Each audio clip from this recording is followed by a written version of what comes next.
apresentar sobre o Whole30. Essa é uma das dietas que a gente utiliza. Um pouco uma cereja do bolo, é uma dieta, ela vai dizer para que serve tudo, mas é uma dieta muito chave no processo de emagrecimento. Para ser sincero, foi uma das coisas que me trouxe para a nutrologia, foi essa dieta.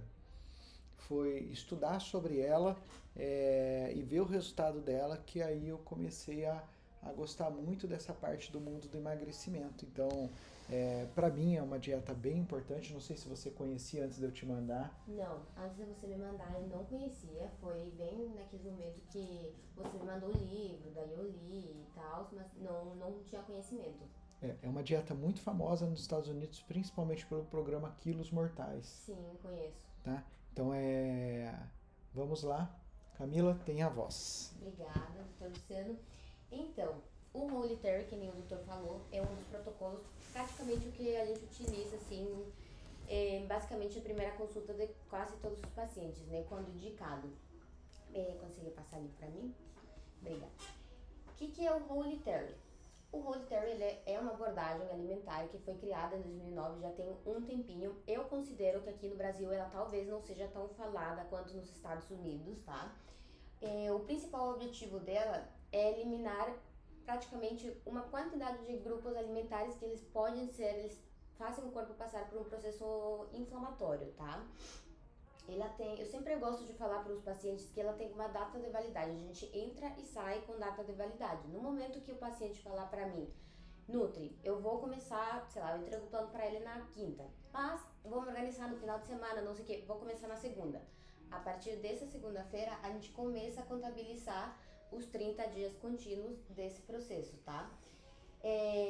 Ela se chama, né, tipo, uma estratégia de um reset alimentar. Eu sempre falo também que é tipo, vamos dar um chamado de atenção pro corpo. É um botão de reiniciar todos os processos metabólicos, praticamente a gente já vai entender o porquê. Ela é baseada em praticamente somente alimentos in natura e sem nenhum tipo de ultraprocessado, tá? Principais objetivos, processos de reinício de curto prazo, porque não é uma alimentação para levar para o resto da vida, inclusive aqui eu coloco, importante, Whole30 não é um protocolo de reset, é um protocolo de reset, não uma dieta para a vida, tá?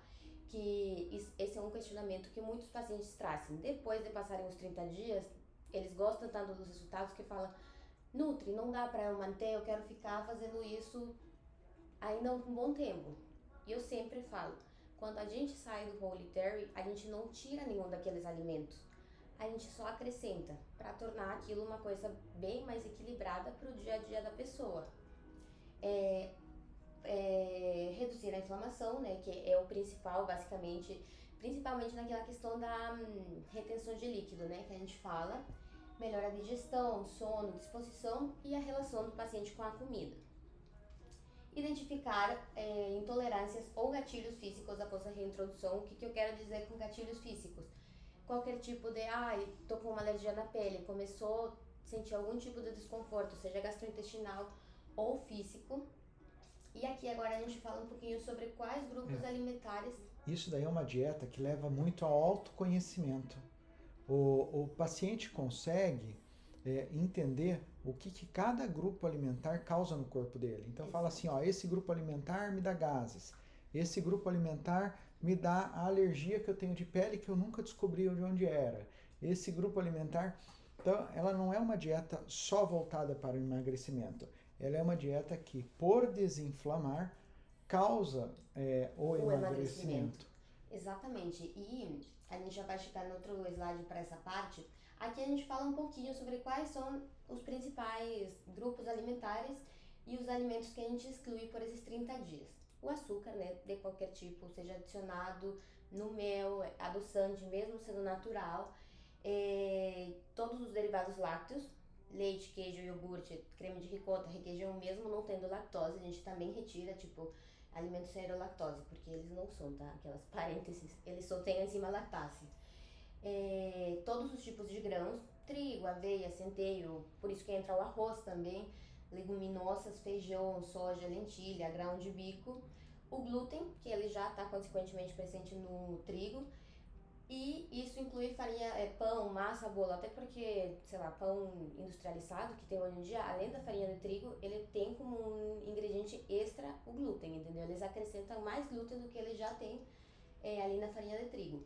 Álcool, inclusive para cozinhar, e industrializados e ultraprocessados, que são todos aqueles alimentos que basicamente estão empacotados, tá? Pode passar. E uma coisa bem interessante é que assim, no Brasil, a gente tem que ter noção de algumas coisas. Por exemplo, a aveia, ela costuma ser processada nos mesmos locais onde é processado o trigo. Então você fala assim, a aveia não tem glúten. Sim, muitas vezes no Brasil a gente encontra glúten dentro da aveia. Traços, exatamente. Tipo assim, quando falem pra você verem no supermercado, porque tem essa questão ali do marketing. A aveia zero glúten. A aveia de por si ela não tem glúten, só que ela é feita em lugares onde tem contaminação cruzada com glúten. Por exemplo, nos Estados Unidos, eles têm um selo específico que é obrigatório, enfim, pela legislação, de que tal aveia X que tem aquele selo, ela não pode ter sido produzida nem fabricada em nenhum lugar onde fazem alimentos que possa ter essa contaminação cruzada, porque a aveia em si, ela não tem a glinina, digamos assim, do glúten, tá? O que é permitido? Falando assim em proteínas, de um modo geral, todos os tipos de carne, né? Ali eu cuido muito mais com os pacientes, é a questão da qualidade do corte, enfim, o tipo, a gente não vai colocar uma linguiça no meio, não dá nem para considerar ela de proteína, mas carnes, aves, peixes, ovos, frutas, todas aquelas que o paciente gostar, não tem nenhum tipo de restrição em relação à fruta, vegetais, verduras no geral, também todos aqueles que o paciente tiver maior afinidade, tubérculos. Eles entram como substituto do arroz e feijão. Eu sempre falo também que o Holy Terry não é longe de ser uma alimentação low carb, ou seja, baixa em carboidratos. O que acontece? Muitas vezes a gente confunde porque a gente retira principalmente de todos aqueles alimentos que foram excluídos, quais que saem? Fontes de carboidratos. Só que a gente tira eles e a gente acaba substituindo por outros. Vamos dar um exemplo. A fruta, por exemplo, a gente tirou o pão do café da manhã. A gente está substituindo o pão pela fruta. Ambas são uma fonte de carboidrato, entendeu? Então não é que, nossa senhora, não vou comer nenhum carboidrato, vou ter energia pro treino, enfim. Não é essa parte, é a mesma coisa que acontece com os tubérculos. Eles entram para fazer essa substituição do arroz e feijão que a gente está acostumado no dia a dia. Batata inglesa, doce, mandioquinha, mandioca, abóbora cabotiá, inhame, cará, acho que é isso assim de uma forma geral. Gorduras boas também, azeite de oliva, abacate, castanha, só que daí vai depender do perfil do paciente, né? Principalmente porque a gente tenta cuidar, tem tudo por trás. A densidade calórica de alguns alimentos, porque não quer dizer que seja saudável, que dá para comer à vontade. Temperos naturais, para fazer o preparo ali dos alimentos, e café preto e chás naturais. Uma coisa importante, tudo sempre, isso é uma coisa que eu penso muito, vai depender das preferências alimentares do paciente. Vai chegar um paciente para mim, sei lá, tem 50 anos, Nutri, não gosto de rúcula e não gosto de tomate. Não vou ser eu, mas ele gosta de todos os outros tipos. Que vou querer fazer ele mudar de opinião depois de 50 anos, entendeu? Ele não gosta e eu vou respeitar esse desejo. Foco em alimentos naturais, minimamente processados e sem rótulo. Foi o que a gente falou, é praticamente tudo aquilo que vem da terra, tá? Para reintrodução, após esses 30 dias, acaba sendo um processo um pouquinho mais simples, tá? Também vai depender muito do perfil do paciente. Ele é um paciente que já me chegou com queixas mais específicas, sei lá, tem alergia na pele. Pode falar. Então, uma coisa bem interessante no Holy Terry é o seguinte, embora ela seja uma dieta que ela não tenha característica low carb, ela gera uma mudança metabólica no paciente. Os primeiros 15 dias é muito comum a pessoa se queixar. Por quê? Teu cérebro é extremamente viciado no carboidrato. Um estudo feito com ratos, colocaram ratos, 2 grupos de ratos, viciados em cocaína e açúcar. Quando soltaram esses ratos e um montinho de cocaína e um montinho de açúcar, todos foram para o açúcar. Por que isso? Mostra que o açúcar vicia muito mais que a cocaína.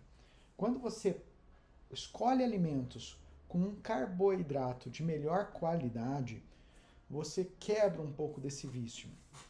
Isso faz com que, dentro das fontes de energia do corpo, o corpo passa, depois de 15 dias, dar preferência a uma coisa que chama beta-oxidação. O que é isso? Ao invés de eu tirar a energia do açúcar, eu passo a tirar a energia da gordura. Por isso que vem o processo de emagrecimento junto com o Whole30. Dá pra você voltar rapidinho na outra, pra complementar ali a tua fala? Esse é outro dos motivos pelos quais os pacientes realmente emagrecem no Whole30. Por quê? A gente brinca com muitos alimentos que tem em grande volume, tem uma densidade calórica muito baixa. Por exemplo, batata inglesa, tá? Batata inglesa o paciente poderia comer o que é equivalente a 100 gramas, numas 280 gramas de batata. É difícil falar assim em quantidade de colheres e tal, mas para vocês terem ideia, de 100 pulou para 280. Quase 3 vezes mais, né? Exatamente, dá muita saciedade. Não vou nem falar da fruta. Por exemplo, uma banana, que é assim, uma das frutas que tem maior quantidade de carboidrato por unidade, ela tem 25 gramas de carboidrato. Um pão tem praticamente, um pãozinho francês, tem quase que 50. Então a gente mexe muito com essa questão da densidade calórica dos alimentos e a gente dá volume para o paciente, que consequentemente é aquilo que faz ele se sentir saciado e faz com que ele perca peso, porque ele está comendo numa quantidade adequada, porém eu estou mexendo muito mais. O que acontece? Se ele comer o pão, talvez um pãozinho não vai saciar ele, entendeu? Ele vai querer comer 2, como se comesse 4 bananas. Então, essa questão da densidade calórica dos alimentos é quase que o ponto-chave para o emagrecimento desses pacientes.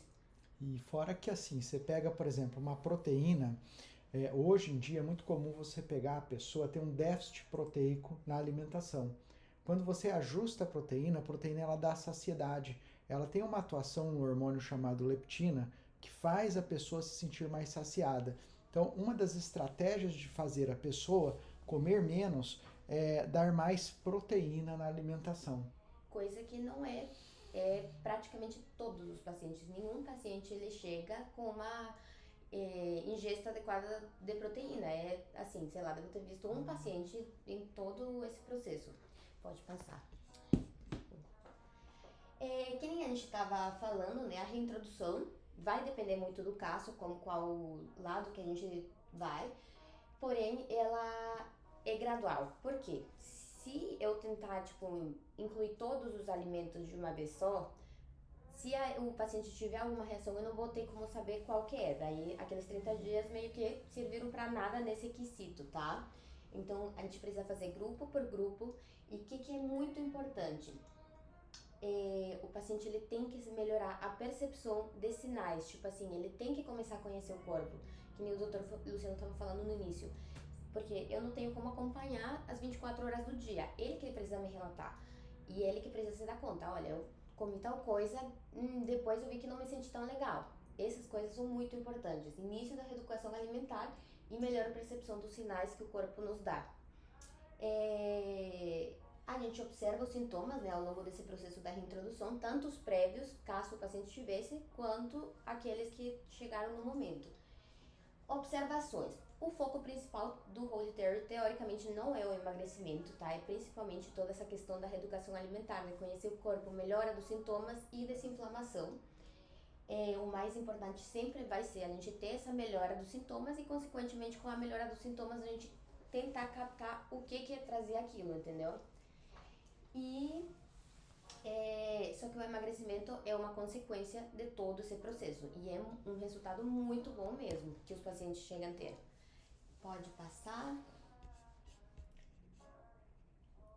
Quais casos que a gente precisa ter um maior cuidado, tá? Pessoas com transtornos alimentares, por motivos um pouco óbvios, né? Toda essa questão ali da restrição dos grupos alimentares pode causar um gatilho para a pessoa. Gravidez, amamentação sem acompanhamento, crianças e adolescentes também. Todas essas pessoas que estão aqui, por quê? Crianças e adolescentes eles estão em crescimento. Idosos, a gente pode entrar num processo de sarcopênico se a gente não cuidar toda essa questão ali da proteína. Pessoas com condições clínicas mais específicas, né? Porque a gente tem que, em conjunto com o Whole30, adequar essas condições. Atletas de alta performance, também sem o acompanhamento, porque vai gerar não necessariamente toda aquela energia que eles precisam.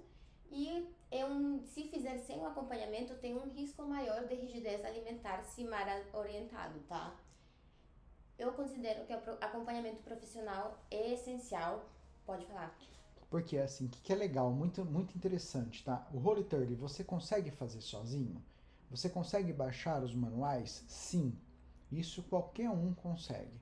A grande questão é o seguinte, são as consequências e a forma de fazer. Muita coisa vai gerar dúvida, coisas de substituição. Ele foi escrito para os Estados Unidos, então tem coisas que são voltadas para o nosso hábito, precisa da adequação. Muitas vezes você vai ter a dúvida dentro de um grupo alimentar ou outro, como o próprio macete que a gente falou da contaminação da aveia pelo glúten, né? Você vai ter a questão da reintrodução da autopercepção. E depois do Roll30, eu acho que a magia dele é o quê? Primeiro, o paciente se adaptar com uma carga proteica adequada alimentar. Segundo, se descobrir, porque assim, como que é a dieta adequada de um ser humano? A dieta adequada do ser humano envolve o que ele gosta, com o que ele precisa, retirando aquilo que ele não deve comer. Então, se você for parar para pensar, hoje eu consigo fazer substitutos. Um paciente chega em mim e fala assim: olha, eu não gosto de nenhuma das fontes que você me mostrou de selênio. Eu posso repor selênio. A vida é muito curta para eu obrigar uma pessoa a comer alguma coisa. Entendeu? Então, dentro desse processo, vocês dificilmente veem um paciente saírem com uma dieta, alguma coisa assim. E não é essa a filosofia. A filosofia é que a pessoa saia com a consciência para saber escolher aquilo que ele precisa, saber escolher aquilo que ele não pode, que ele já viu que o corpo dele não pode aquilo, e com a descrição daquilo que o corpo dele precisa de suplementação e que não tem na dieta. Isso gera longevidade, tá? E agora a gente vai ali pro finalzinho, daí eu vou complementar. Só que não deu pra ver muito. E é isso, o mais importante sempre vai ser que cada pessoa é um caso, se necessário a gente tem que adotar uma abordagem diferente ou ajustar dentro daquela realidade que o paciente consiga realizar.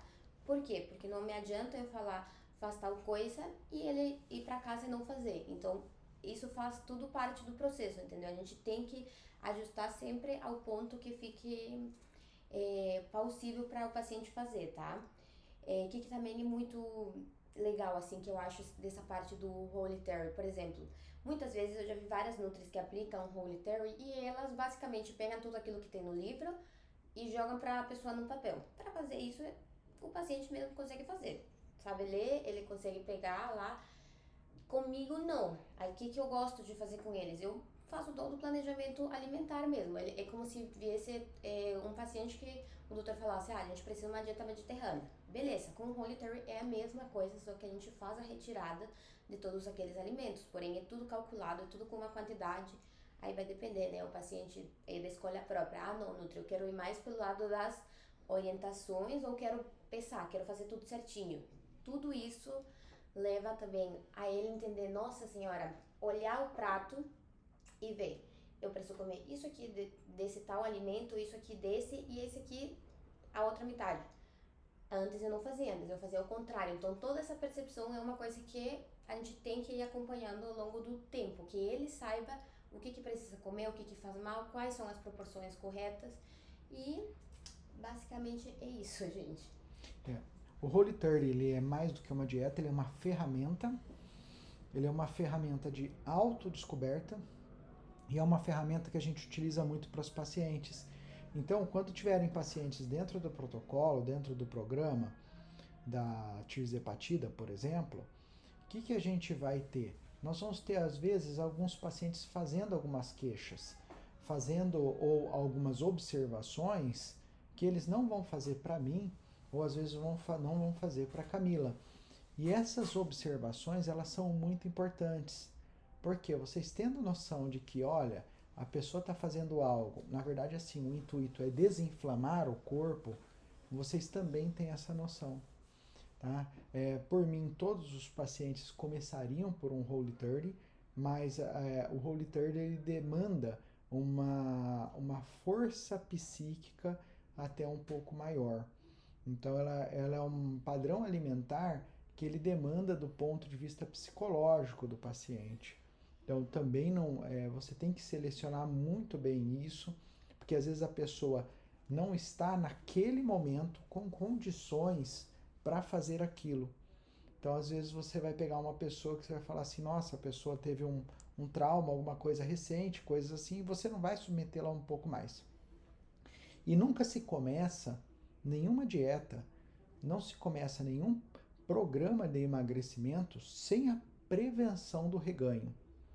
E onde se dá o reganho? O reganho se dá por uma taxa metabólica baixa. Né? E a taxa metabólica, ela depende de treino. Por isso que a gente trabalha mini hábitos. Por isso que essa questão de pegar no pé da musculação é importante, porque isso eleva a taxa metabólica.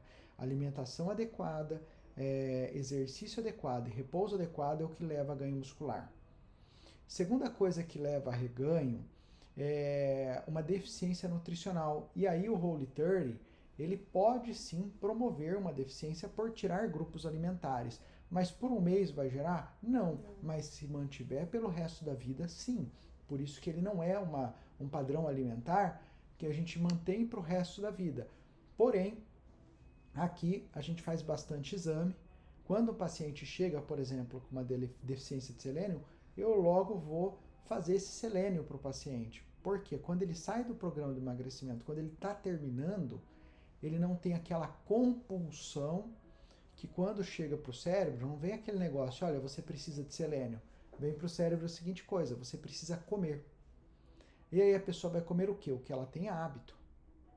Então, é dentro disso que vem a reposição. Então, muito do que ela descreveu sobre a compulsão pós uma dieta dessa, ou é fruto do quê? De uma deficiência alimentar. Então, quando a pessoa não acompanha, ela tem a chance de fazer um Whole30 e emagrecer bastante, depois ter um mega reganho. E a terceira coisa é um conjunto de hábitos, por isso que a gente trabalha mini hábitos, tá? Que é uma coisa que a gente conversa muito,